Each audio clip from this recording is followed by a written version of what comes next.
Welcome back to the channel. If you're new, I'm Matt. Well, we got a new car for the channel. And here is the car. It is a 2016 Kia Optima. She's a pretty clean car, and I'm sure you're probably wondering why the hell I picked this car up. The interior is in great shape.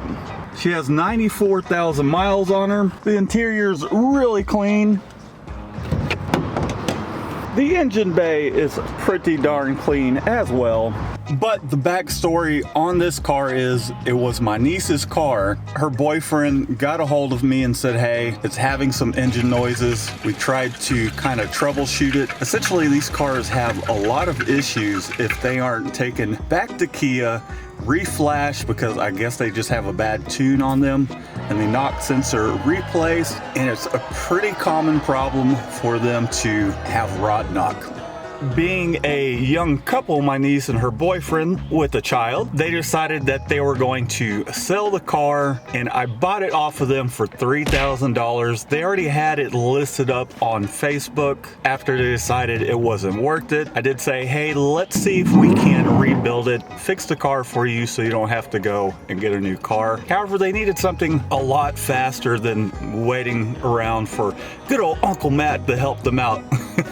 But with the car having 94,000 miles on it, I was like, wait a second. I scooped it up, contacted Kia. I was kind of hoping that Kia would honor their 10-year, 100,000 mile warranty. Called them up, and apparently because they aren't the first owners, it goes from the 10-year, 100,000 mile warranty down to 6-year, 60,000 miles, I believe it is. And because the vehicle wasn't taken in to have the ECU reflashed and the knock sensor taken care of, that just completely voids any warranty. So I'm not 100% sure that it is rod knock, but let me show you guys what this thing is doing. Oof. Ugh.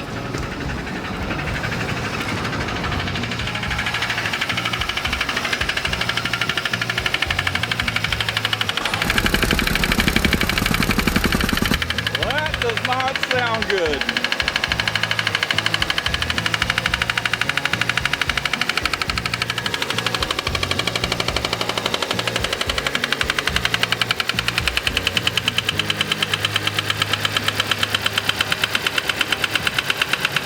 So one of the codes that has come up on the car is low oil pressure, which is not good.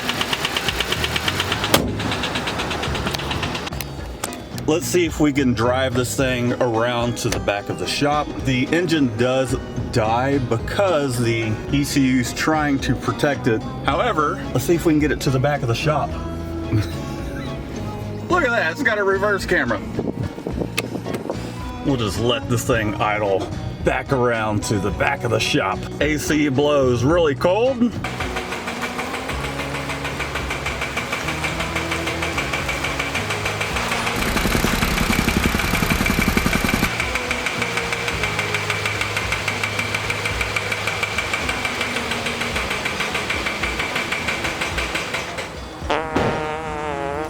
Whew, she sounded like something else. On a side note, this car does have what they call a brown title. It is a rebuilt title. The vehicle was rear-ended, which sent this car into another car, damaging the front as well. And you can tell that it's not a factory paint job on the front. I think that's something we can clean up as well, make it look a little nicer, because this is the factory paint, and this is not. It's not the greatest job, but nothing we can't buff out. So we'll let this thing cool down a little bit and we'll get after it. It's later in the day. Let's go ahead and tear into this thing and see what we can figure out. Why do they have to make these things so loud? Certainly, there's got to be a subframe under here. So I drained the oil and I'm not seeing any metal shavings. There's kitty litter in this. There's kitty litter here from the last time I installed the turbo on my Chevy Cruze, but I mean, so far it's looking pretty good. Still gonna pull the oil pan, check the connecting rod, and we'll kind of go from there. So we got the car in the shop. We'll figure out what the problem is. If we need to rebuild the engine, we'll do that. I've been doing a little research and I've looked on CarMax, and same year car that has about the same amount of miles is going for close to $18,000 on CarMax. Can you believe that? So we'll see what we can get out of this car, and it'll fund future projects, hot rod projects. Be sure to stay tuned. Let me know what you guys think down in the comments. As always, give this video a thumbs up. And until next time, peace out. With you, peace out.